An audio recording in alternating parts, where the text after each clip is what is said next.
So this video is just a demo for the second version of my Placeables system. Biggest change is now each floor allows only one wall per edge rather than two, and that you can tilt floors and walls to create slopes and ramps, which I'll show later in the video. There's currently only two fundamental building shapes, a floor and a wall. I'm aiming for a simple building system where there isn't 100 different shapes or prefabs to choose from, but not too simplistic and be entirely out of voxel cubes like Minecraft, because I want to be able to place stuff at an angle.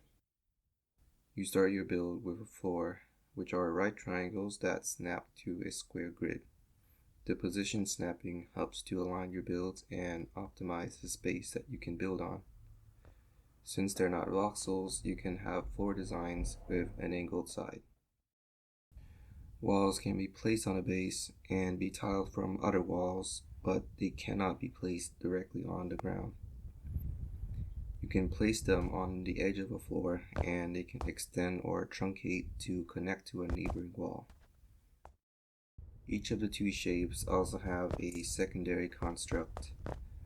If you toggle the floor, you now have a slope, which is just the base floor turned upright.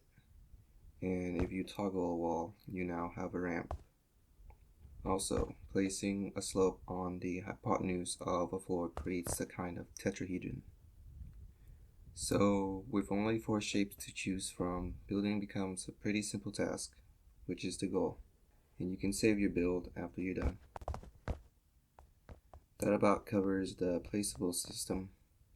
If you want to test it out, I highly suggest doing the tutorial first because I slightly changed the combat mechanic.